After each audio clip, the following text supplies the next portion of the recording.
તારીખ 9/7/2025ના રોજ Metoda GIDC police station વિસ્તારમાં જિજ્ઞેશ પાર્ક ખાતે દિનેશભાઈ પ્રેમજીભાઈ વાળિયાના મકાનમાં ઘરફોડ ચોરી થયેલી હતી, જેમાં 1 લાખ રૂપિયા રોકડા, સોના ચાંદીના દાગીના અને એક મોબાઈલ મળીને 2,80,000ની ચોરી હતી અને ચોર જાતી વખતે 2 સ્પ્લેન્ડર મોટરસાઇકલની પણ ચોરી કરી હતી.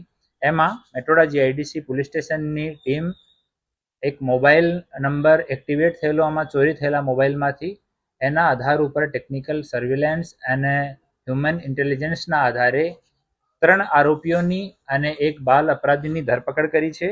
એમાં પહેલો આરોપી જીતેન સોમસિંહ ચૌહાણ છે.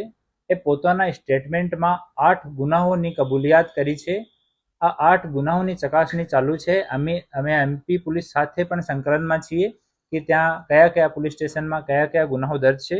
બીજો આરોપી જોહરુ ધનસિંહ બામણિયા, એના વિરુદ્ધમાં એક FIR ICGSમાં મળી છે, જૂનો એક ગુના મળ્યો છે અને પોતે 4 ગુનાની કબૂલાત કરે છે.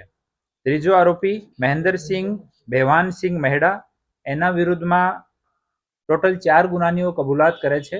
આ ગુનાહોની તમામની ચકાસણી ચાલુ છે. અને ચોથો એક બાલ અપરાધી છે. આ 3 લોકોની ધરપકડ કરવામાં આવી છે અને બાલ અપરાધીને ડિટેન કરીને જે બોર્ડ સમક્ષ રજૂ કરવાની કાર્યવાહી ચાલુ છે.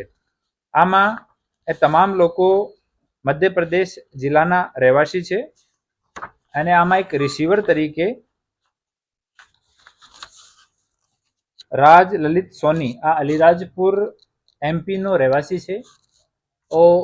પોતે ગોલ્ડ સોનીનું કામ કરે છે અને ગોલ્ડ રિસીવ કર્યો હતો, તો એનો હવે ધરપકડ બાકી છે. અને એક આરોપી દિનેશ મસાણિયા કરીને છે, वो પણ અલીરાજપુરનો છે, એની પણ ધરપકડ હવે બાકી છે. આ પર એલસીબીની ટીમ અને પોલીસ સ્ટેશનની ટીમ કામ કરી રહી છે.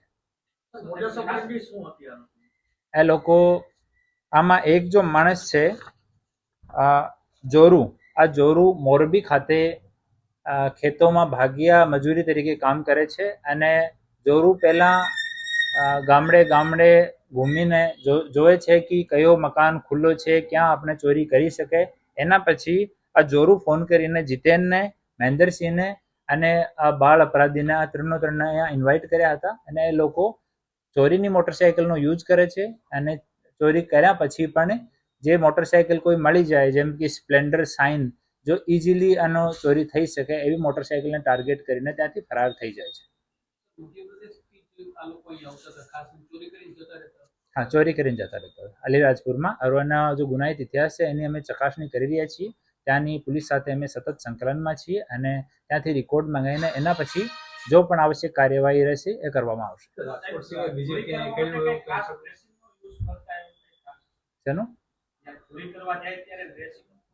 ના, એવું કોઈ ડ્રેસિંગ નથી. નોર્મલ ડ્રેસિંગનો જ રહેતા હતા. કોઈ એવો ચડ્ડી બનિયાન એવું કાંઈ નથી આ પાર્ટિક્યુલર ગુનામાં. તેમ છતાં અમે બીજા જો ગુનાની એ લોકો કબૂલાત કરી છે, આ ગુના સંબંધિત તમામ ફાઇલ અને બીજી વિગતે અમે પોલીસ સ્ટેશન સાથે સંકલન કરીને માંગીશું. એના પછી આગળની તપાસ આવશ્યક કાર્યવાહી કરીશું. ત્યાં નીકળી ગયા, ત્યાં જ વેચી નાખ્યો, સોનીને આપી દીધું.